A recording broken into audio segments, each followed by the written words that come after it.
everybody. Hope everybody had a great holiday, Christmas, New Year's, and all that stuff. I did. I had an awesome Christmas. I got so many presents that I almost feel like I got some cute stuff. And my husband, he just got me all this little silly stuff that I put on my list like this. And it's funny because he knows that I probably won't use it, that I want to just have it because it's cute and pink. But he got it for me anyway because he rocks like that. I did get sick over New Year's, but I'm feeling a little bit better, which thank the Lord for that. I know that, I thought about it today when I felt, or yesterday morning, and I felt so much better. And I thought, if it wasn't for those cruddy days, we wouldn't appreciate the good ones as much, I don't think. So anyway, I feel a lot better. So, but if my voice sounds a little wonky and I cough or clear my throat, then you know why. I did bring some juice, so cheerio. It's not wine, I promise. It's grape juice. Yummy. Okay, let's get down to business about what this video is about. And it is about organization and how us writers can organize our day for maximum productivity based on getting our word counts done, getting our social media done, plotting, and any other little things that we might do. My first thing, of course, that I'm going to recommend is ta-da, ta-da, plan it out.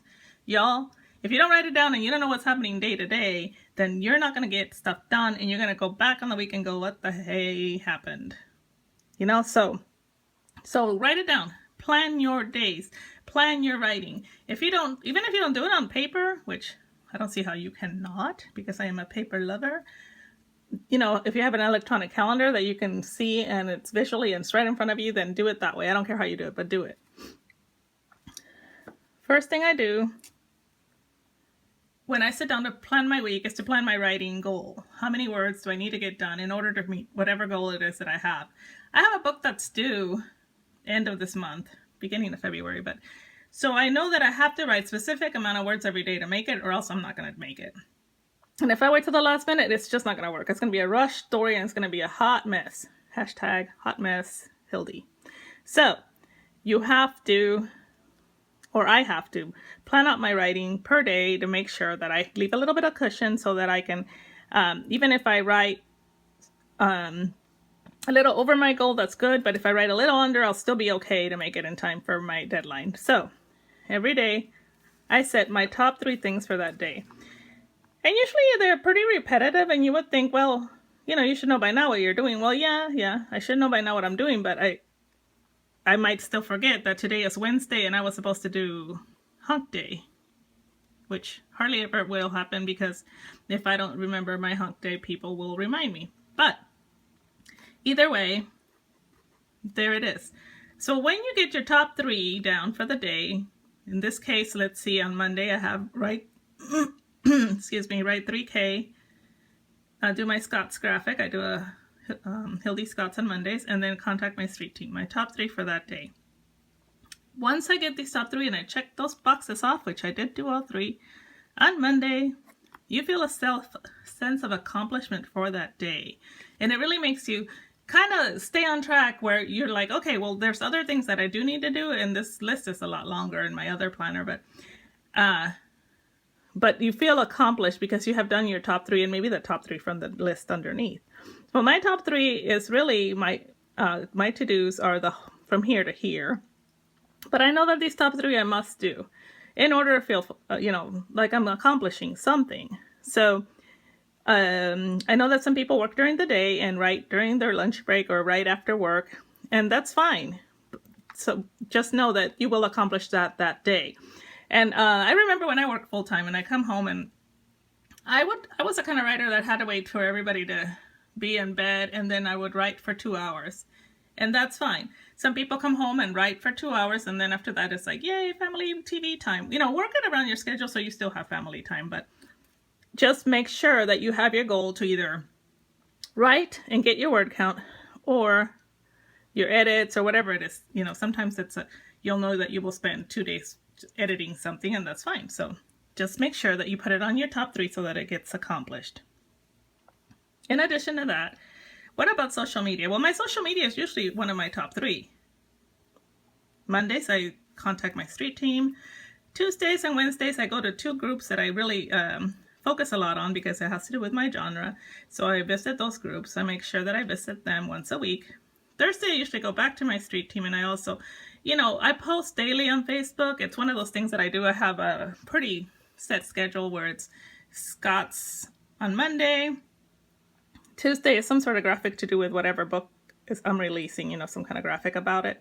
Wednesday is my hunk day. Thursday is my newsletter day, where I tell people why they should sign up for my newsletter, that kind of thing. Friday's usually a free-for-all, but I'm thinking about making it a cowboy day. As a matter of fact, I'm writing that in right now. And so something related with cowboys. And then Saturdays and Sundays, usually whatever I'm doing for the day. Now, with this being said about promotion, you notice that my promo is only usually one day, and that's fine because I don't, people don't want to go on your page. They want to know a little bit about you, not too much. Don't tell them all about your hemorrhoids or whatever. Just tell them about, things that are going on. I share a lot about my little dog Lola, and she is so cute that people want her to have her own Facebook page, but I won't do that because the girl's already rotten enough. Okay. So, let's get to it. In addition to, and I do have these little stickers, but I couldn't find them. Of course, I'm organized, right? I mean, I do know where they're at, but I didn't bring them here to my video desk area. But they are a little sticker that has the days of the week in line. So, but you can just write it in like I do. And here on the side of my planner, I keep track of my word count. And also, I have things that I know that I have to do this week, but I'm not sure what day I'm going to do them. So these are also going to be checked off. And then if you will notice, down here where it says noted, it's pretty blank, except for Friday when I've been shanghaied into a Pampered Chef party. Just like, great. I don't even cook. So I'm doing it anyway because my friends will come over and they are so much fun to be around. That it's really, yeah, they can cook and eat, and I'll eat, but yeah, all that cooking stuff is not for me. Okay, so, and on Sunday I have a Facebook party. That's another thing, yeah. If you sign up for Facebook parties, make sure that you pick a time. I can look on here and they're like, well, we're having a Facebook party on so-and-so date. I can look on here and say, okay, well, usually my evenings are free. And I will not lie to you, I do spend a lot of my evenings on Instagram and Facebook, and I could be writing or something, but my brain is fried by then. I mean, my brain barely makes it past noon, so, Anyway, so, but if I am on a deadline, then I will. I'll take a few hours in the evening and write more. I tried that last night. I wrote a little bit while I was watching Downton Abbey, and then I ended up with British people in my Western, so it didn't work out too well, but I can't write and watch TV at the same time. I knew that, but I tried to do it anyway. Anyway, okay. Enough about all this jabbering. I hope this helps you to realize that to plan your days according to what fits in your schedule. I will give you an example of how my day works. I wake up in the morning, usually around 9:30, because I'm a night owl. I check my sales stats. That's my routine. I usually check my email before I get out of bed, and I mark those emails that I have to go back to once I get out of bed. So if I do have emails I need to check, then I will do that next. Then after that, I will make myself my second cup of tea, look around and scratch my butt, and then I will sit down, put my headphones on, turn on a playlist that I have set up on YouTube or on my cell phone, and I will write. Usually I write about, I don't know, maybe a couple thousand, maybe 1,500 words. I get up, stretch, crack my neck, and for some reason I'm doing it now. It's like, oh yeah. So I crack, stretch again, go get some more tea or else some water or juice, and sit back down and write the rest of my writing. After I'm done with that, I will go on. Well, you know what? Did I say that? While I'm checking, right before I check myself, I do upload whatever my Facebook status is. And then I write whatever words. In between my breaks, like if I decide that I'm kind of like, oh, I can't figure out what I'm going to do right here. If I take a break at halfway through my writing goal, I will sometimes go on Facebook and check statuses and make comments. And if I have like a direct message, like I have this conversation that's been going on forever with this group of writers, then that's the time that I will, chime in on whatever. And I try not to get pulled into those conversations because then I'll be lost. Anyway, once my writing is completed, then I do whatever it is that I'm going to do next. Usually at this time it's time to eat or do something like that, and so I'll eat and stuff like that, and if I have a quick errand to run or whatever, I do that at that time. And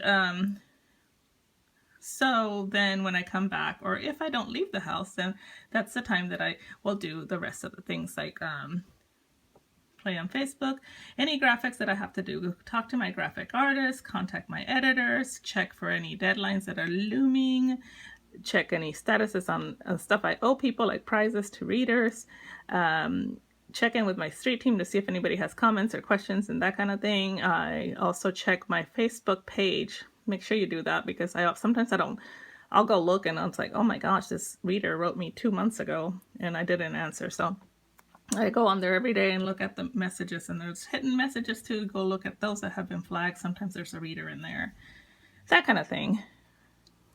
Then once I make it a point to be away from my desk by 8:30, 9 o'clock. That's a full, almost 12-hour day. At that point, I step away from my computer. I go sit in the living room with my husband, or we have dinner, whatever, and do whatever it is that people do in the evening. So just make sure that you balance things. It's necessary. It's very important to balance your life. You can't just do writing stuff and say, well, I don't have time for anything else. If you see this, you'll see that most of my evenings are free. And once I get these 3 done, if I get some of these done, that's great. But, well, I can meet friends for lunch and come back and do whatever it is on my top 3. Their lives are busy and there's a lot going on.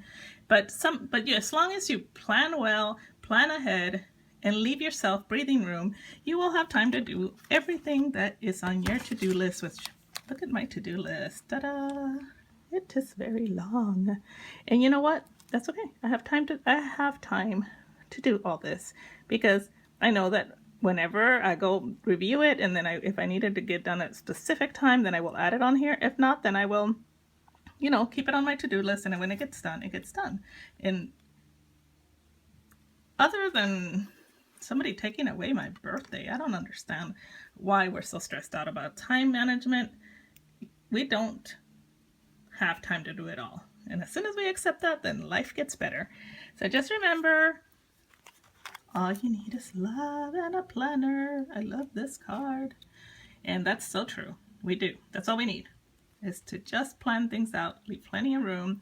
And if you have any questions or need anything, just email me, contact me on Facebook, whatever. I'm always around, and I'm too nosy not to check my messages sometimes when I shouldn't.